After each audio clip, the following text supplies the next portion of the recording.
Once that was done, I painted the black around the Hello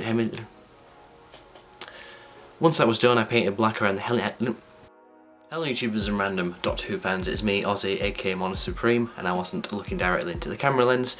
So today we're going to be doing a custom video. Now, I have decided that I am going to be doing a new format for the customs because I feel, as I'm getting, well, hoping to get more people on board with the channel, I kind of find the camera just dead on an action figure for 8 minutes to be incredibly boring.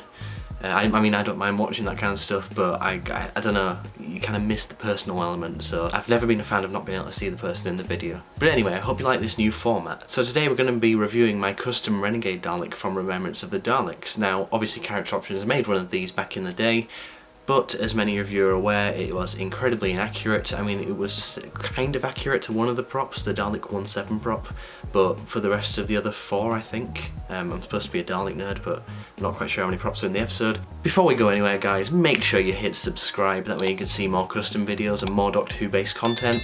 And make sure to hit the like as well, so it actually pushes it up on your recommended feed. All of the new props in Remembrance had new casings, they had a different build to the previous models. They reused the Revelation of the Daleks bodies with the new Renegade ones. So I was strolling around on Facebook one day and I saw that a good friend of mine, Edward Felix, had 3D modelled a Imperial Dalek kit to be in scale with the 5-inch figures. Now, I am going to be doing one of those Imperial Daleks at some point, but I really wanted to do the Renegade Dalek first, so I messaged someone on Instagram called Ron Orca, I think he's called, who was selling a cast of the Imperial Dalek. I essentially just took that cast and I modified it to resemble a Renegade one. So I sanded off the slats on the Imperial Dalek, filled all the bits in with milliput, created an oval on the front, and created some new ball joints, except they don't move around, but we just won't talk about that. Then I switched out the headlights for a more accurate 70s kind of Mini Cooper light ones, which were on the Character Options ones.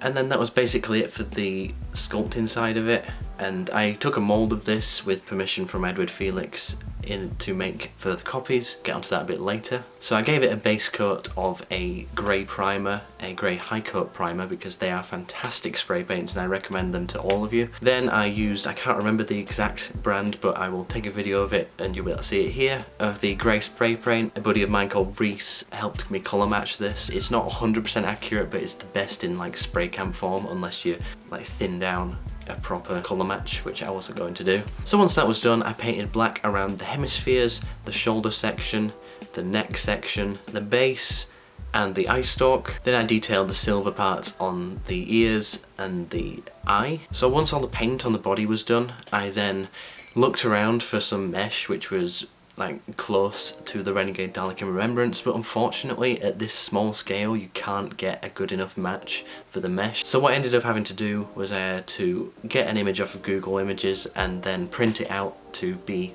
very closely scaled to the 5-inch figures, and then wrap that around the midsection, then added black card slats.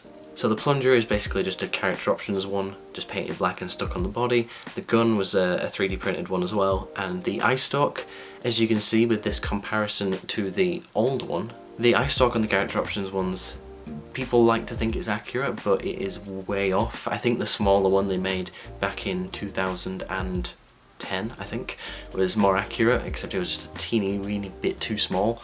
But then they made a new one and it was too big. Okay, Character Options and accuracy don't really go hand in hand because they're a toy company. But yeah, doing an actual comparison to the Character Options version, you can see right off the bat it's taller because those props were taller. The hemisphere alignment is completely different. The shoulder is kind of a little bit more squat than the other one. The neck section is taller. The dome is very similar, but it's a little bit taller as well. And just all around, a completely different build. Nothing reused apart from the plunger.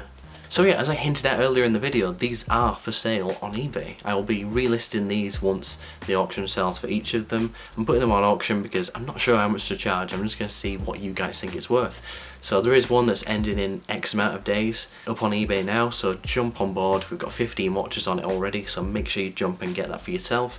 If you miss out, not to worry, I will be relisting it straight after. So yeah, thank you very much for watching, guys. I hope you love this new format, because love is a very strong word. I hope you like the new format. I liked it. I think it's cool. I think it's more personable. And yeah, so thanks for watching. Make sure to hit that subscribe button, then I'll like you even more. So thanks for watching guys, and I will see you in the next one.